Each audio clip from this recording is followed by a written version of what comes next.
It started with small noises, scratching sounds in the walls, faint footsteps above my bedroom ceiling. At first, I dismissed them as the house settling, an old two-story home in a quiet suburban neighborhood in Ohio. I lived alone. My parents had moved to Florida, leaving me with the house while I finished college. It was peaceful most of the time, but as the nights grew colder, the sounds became more frequent. I even joked to my friends that I had a ghost living in my attic. But then, things got weirder.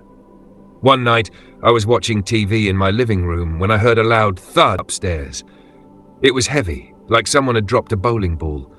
My stomach twisted. The only way into the attic was through a small crawl space in my hallway closet. No one had been up there since my dad last stored old boxes years ago. I grabbed a baseball bat and slowly made my way upstairs. The hallway was eerily quiet, except for my own breathing. I reached the closet, heart pounding, and stared up at the attic door. It was slightly open. Someone had pushed it from the inside. I froze. My body refused to move. Then the attic door slammed shut. A sharp chill ran down my spine. Someone or something was up there. I backed away, locked my bedroom door, and called 911. The operator told me to stay put, but my nerves were shot. I stood by my window, gripping the bat, until the police arrived. They searched the attic. Nothing. No signs of forced entry, no footprints in the dust, just old boxes and cobwebs. The officers exchanged glances, probably thinking I was paranoid. Might be raccoons, one of them suggested. They left after reassuring me it was nothing. But I knew something was wrong. Because as I lay in bed that night, staring at the ceiling, I heard it again. A slow, deliberate footstep coming from the attic. I barely slept that night. Every time I closed my eyes, I swore I could hear faint movements above me. A shift in the wooden beams, a soft creak as if someone was adjusting their weight. By morning, I convinced myself I was being paranoid. Maybe the police were right. It could have been an animal, but a part of me knew better. That evening, I decided to check the attic myself. Armed with a flashlight and my baseball bat, I climbed onto a chair and slowly pushed open the attic hatch. A musty wave of dust hit me as I pulled myself up.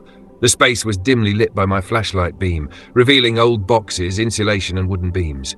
Then I saw it. A sleeping bag. I felt my blood run cold. Beside the sleeping bag were empty food wrappers, a water bottle, and a small pile of clothes. Someone had been living in my attic. I backed away, my hands trembling. But as I turned to leave, my flashlight flickered across something else. A hole. A small, crudely cut hole in the wooden attic floor, right above my bedroom. It was positioned perfectly, allowing someone to watch me while I slept. My stomach dropped. My mind raced back to all the times I had heard noises at night. The feeling of being watched. The attic door slightly open. Someone had been up here, watching me. And they might still be here. I scrambled down the attic ladder, ran to my bedroom, and locked the door. My hands shook as I dialed 911 again, barely able to get the words out. This time, the police took me seriously. They arrived within minutes and searched the entire house. This time, they found something. The attic had a small access panel that led to the crawl space behind the walls. It was large enough for someone to move through the house without being seen. And then, in the basement, they found a hidden entrance. The old wooden panel that led to the crawl space had been tampered with. There were fresh footprints. Whoever had been living in my attic had escaped through the basement. The police took everything as evidence, but they never caught the person. For weeks, I couldn't sleep in that house. The thought of someone watching me from above, creeping through the walls, was unbearable. I eventually moved out and sold the house. But sometimes, late at night, I still wonder, what if they're living in someone else's attic now? This happened to my uncle in 1998 on a desolate stretch of highway in Arizona. He was a long-haul truck driver, used to long, lonely nights on the road. But one night, he saw something that haunted him for the rest of his life. It was around 2 a.m. when he spotted her. A woman standing alone by the side of the road. At first, he thought she was a hitchhiker, young, maybe in her 20s, wearing a long white dress. But something about her felt wrong. She wasn't waving him down, she wasn't even moving. She just stood there, staring at his truck as he approached. As he passed her, his headlights illuminated her face. Her eyes were completely black. No whites, no pupils, just endless darkness. A chill ran through him, but he told himself it was just exhaustion playing tricks on him. He kept driving, shaking off the uneasy feeling. But 5 minutes later, he saw her again. The same woman, standing on the side of the road, exactly as before. Same white dress, same empty black eyes. His stomach dropped. There was no way she could have gotten ahead of him. He was going 65 miles per hour, and there were no turnoffs, no side roads, just endless desert. Panic set in. He gripped the steering wheel, refusing to look at her as he sped past. But as he passed her for the second time, she smiled. And suddenly, the inside of his truck turned ice cold. His breath fogged up in the air. The radio began crackling with static. Then a whisper, soft, almost playful, filled the cab. "Let me in." He slammed his foot on the gas, but then, from the corner of his eye, he saw something that made his blood freeze. She was sitting in the passenger seat. My uncle swerved violently, nearly losing control of the truck. His heart pounded as he forced himself to look at the passenger seat. It was empty, but he knew what he saw. Cold sweat dripped down his back as he gripped the wheel tighter. The cab was still freezing, and the radio continued to crackle with eerie static. Then, the whisper came again. "Let me in." This time, it came from behind him. His stomach twisted. There was no back seat in his truck, just the sleeping compartment behind the driver's seat. And yet, he felt something there, watching him. He didn't dare look in the rearview mirror. Instead, he did the only thing he could think of. He started praying. He muttered every prayer he could remember, his voice shaking. The truck cab remained ice cold, but after what felt like an eternity, the static on the radio stopped. The air warmed slightly. And then, the truck lurched.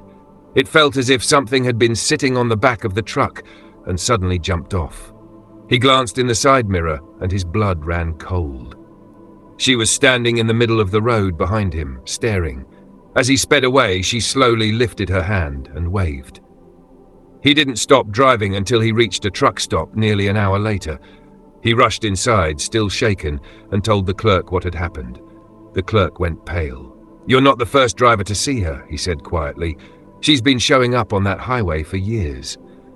According to local stories, she was a young woman who had died in a car accident on that very stretch of road. Some drivers saw her hitchhiking. Others said she appeared inside their vehicles. But every story ended the same way. She always smiles, and then she waves. This happened to me when I was 14, living in a quiet suburban neighborhood in Colorado. It was the kind of place where nothing ever really happened until that night. It was late, probably around 1 a.m., and I was up playing video games in my room. My parents were asleep, and the house was completely silent except for the faint hum of my TV. Then I heard it, a knock. It was soft, almost hesitant. I froze, my fingers hovering over the controller. The knock had come from my window. Now here's the thing, my bedroom was on the second floor. My heart started pounding. I slowly turned my head toward the window, expecting to see nothing but darkness outside. But then, in the dim glow of my TV screen, I saw a face. Pale, expressionless, staring right at me. My breath caught in my throat. My window was locked. My curtains were half drawn. But this person, this thing, was just standing there looking in. Then, it did something that still haunts me to this day. It smiled. A slow, unnatural grin that stretched too wide across its face. I scrambled off my bed, nearly tripping over my chair. My mind raced. How was this possible? There were no trees outside my window, no ledges, nothing to stand on. And yet it was there, watching me. Then before I could scream, it knocked again. I stood there, frozen in pure terror. My body refused to move. The thing outside my window was still smiling, wide, unnatural, like it was enjoying my fear. My heart pounded in my ears as I tried to process what I was seeing. And then it spoke. Through the glass, in a voice that sounded almost human but not quite right, it whispered, "Let me in my name." My blood turned to ice. It knew my name. I gasped and stumbled backward, crashing into my nightstand. My lamp fell to the floor, shattering, but I didn't care. I reached for my phone with shaking hands and dialed 911. The thing outside didn't move. It just kept staring. As the call connected, I dared to glance at the window again. It was gone. Just vanished. No noise, no movement. Nothing. The dispatcher answered, but I could barely get the words out. I stammered, telling them that someone was at my second-floor window. The operator's voice was calm, but I could tell they didn't believe me. Still, they sent a patrol car. I didn't dare go near the window. Instead, I sat in the corner of my room, baseball bat in hand, waiting for the police. Every minute felt like an eternity. Finally, flashing red and blue lights appeared outside. 2 officers searched the perimeter of my house while another knocked on the front door. My parents woke up, confused and groggy, as I explained what had happened. The police found nothing. No footprints, no ladder, no signs of forced entry. But just as they were about to leave, one of the officers called me over. He pointed to the outside of my window, and there, smeared across the glass, were 2 handprints. But they weren't normal handprints. They had too many fingers. The moment I saw the handprints, my stomach dropped. The smudges were faint, but in the glow of the officer's flashlight, I could see them clearly. They had too many fingers. Not 6, not 7. More. The officer ran his gloved fingers over the glass. The prints were on the outside. No dirt, no smudges from my room, just long, stretched-out fingers pressed against the glass. One of the officers looked disturbed. The other tried to reassure me. "Probably just a prank," he said. "Some neighborhood kid messing with you." I didn't argue, but I knew he was wrong. No one could reach my second-floor window. And even if they could, what kind of person leaves prints like that? The police did one final sweep around the house but found nothing. Before leaving, one of the officers gave my parents a few tips. Keep the doors locked, install motion lights, maybe even get a security camera. That night, I barely slept. I kept expecting to hear another knock, to see that thing staring in again, but it never came back. At least, not to my window. A week later, our neighbor, an older man who lived alone, was found dead in his living room. The cause? A heart attack. But here's the thing. When the paramedics arrived, they found his back door wide open, and smeared on his sliding glass door were the same impossible handprints. I don't know what it was, I don't know what it wanted, but I do know one thing. It's still out there,